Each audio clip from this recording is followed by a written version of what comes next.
Hi, I'm Desi Serna, author of Fretboard Theory, Guitar Theory for Dummies, and Guitar Rhythm and Technique for Dummies. In this free guitar lesson, I'm going to show you how to play a couple of parts from the song Cold Gin by Kiss. This song features some chord shapes that are derived from the guitar cage system that I reference so much throughout my theory instruction.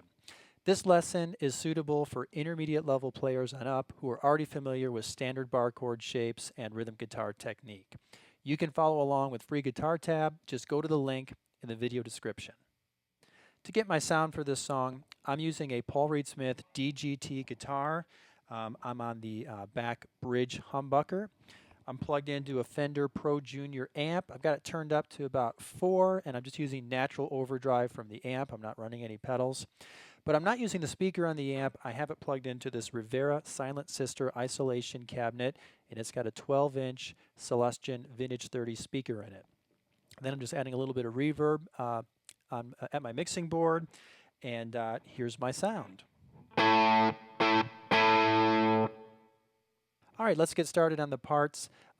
Be sure to have the tablature in front of you. I've got the tab in front of me here, and I'll be referring to it throughout this lesson. So, all right, so to begin with, let me kind of show you this in steps. You're just playing a couple of power chords here. You're going from A to G, and you might think of it like this initially. Then you want to take it up an octave higher, so A, and then this would be G. So there's also a D in there, but you're going to play it in kind of an unconventional manner. So let me explain this. You actually play the D. It's actually a D slash F sharp, and it looks like this. And let me explain where this comes from. It's actually related to an A form bar chord. And here are all the notes that are related to D in this particular position. I just played a arpeggio pattern there. By the way, I mentioned that these chord shapes are derived from the cage system, and that's what I'm talking about here. I cover that at length in my guitar theory instruction. I'm not going to get into those details now. I'm assuming that you know it, and we're going to talk about how you would apply it here. So F sharp is part of a D chord, and even though it's not part of this particular standard bar chord, well, it is up here on the second string. Even though this F sharp down here is not part of this standard bar chord, it's still something that you could opt to play. You might play the root and the third like this, or maybe the root, third, and the octave D here, or maybe just the third and the D here, which is what you do in Cold Gin. This is an inversion because you have something other than the root in the bass position. The root here is actually D on the third string, and then here's its major third, F sharp. In the bass position, you would call that D slash F sharp. So the main chords here for the first part of the riff, and I think this is the part that Ace Frehley plays, or played, is, so you got A, G, these are power chords, and then there's that D slash F sharp. And by the way, these power chords here can be thought of as stemming from D forms. Right, here's A and E form, and then you go to the next position, here's A and D form, right? And this would be A, here's G and E form, here's G and D form. So that's out of the D form, and then this is D. Did I say D? This is G and E form, G and D form. Then here's D and A form as an inversion. And the rhythm here is we're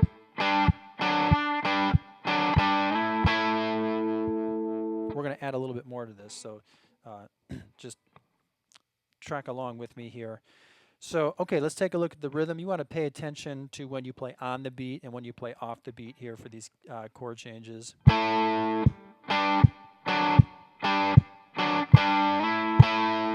There's a pick, slide, pick there at the end.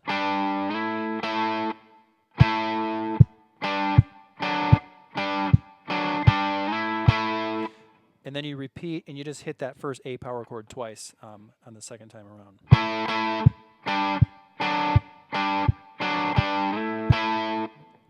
All right, finally, to make this even more interesting, and by the way, it's already interesting here because we have an unconventional chord shape here. We've got that inversion, which just makes it sound a little extra interesting.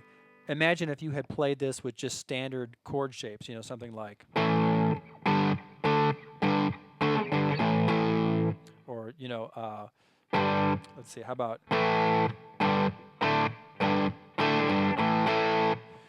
which could work well in some situations, but that is essentially what this song is based on, but using some different chord shapes and an inversion here. So thinking a little outside of the box and getting some different chord voicings and a different sound. Next, what we're going to do is add the 5th string A open, and we're going to let that sustain over each chord. So play it along with each chord like this.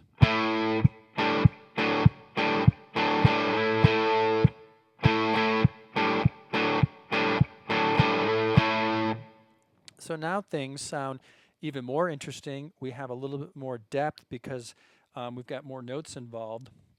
So we've got some more chord tones. This A is still an A power chord, but this would be called a G5/A. So we've got an A involved there, and that just creates some richer tonality. You normally don't have an A in a G chord. And then now our D/F sharp actually becomes a D/A because now the A is actually the note in the lowest position. So you call it D/A. A is already part of a D chord anyway, but this is just kind of a unique voicing. You've got the 5th of D, A, then you have the 3rd, then you have the D on top. And that sounds different than if you had just played a regular or. So all together again.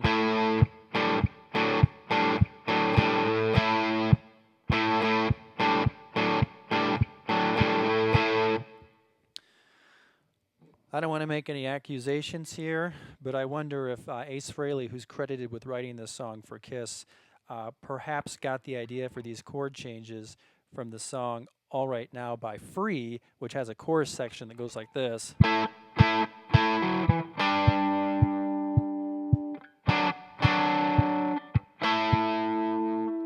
Perhaps that song did come out before Cold Gin. And by the way, I have a lesson on that song, so you might want to look that up as well.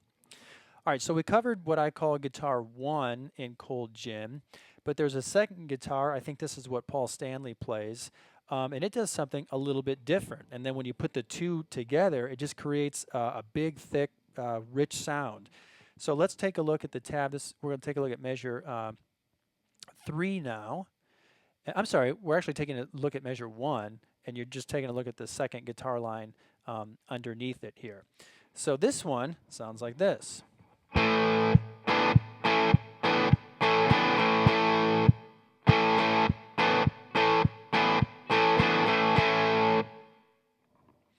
All right, so you're here in the open position. You're kind of playing an open A by just barring.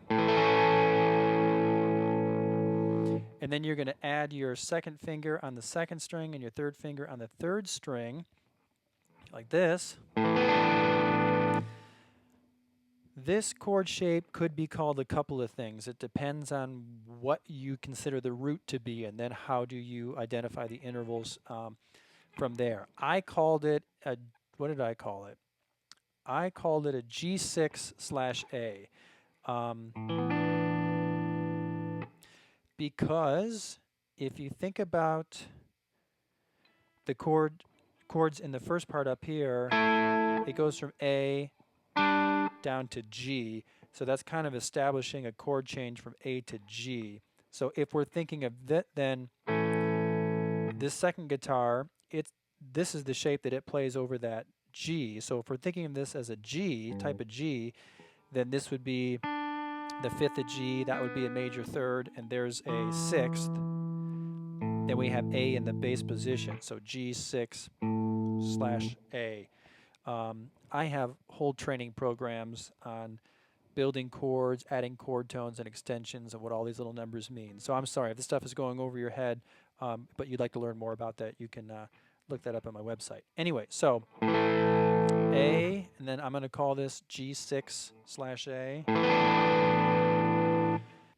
I debated about whether or not I should call this chord A sus2 sus4. Another way to think of it is that you're taking an A, you're suspending the major third and putting a fourth in there, and then you're adding a second in there as well. A sus4 sus2 or sus2 sus4. Either way, you know, whatever. I called it G6 just because the other guitar did move to a G chord. So, and all you have to do for the second guitar part is just play this A and then this this other chord shape here that we talked about, and you just alternate between them like this, following the same rhythm as guitar 1. So it's interesting that these two guitar parts are different. They have slightly different notes. So when they're played together, you hear a combination of everything. So it just sounds like this big full chord, and it's got some extra depth to it because of these added chord tones. It's a neat sound when you put the two together.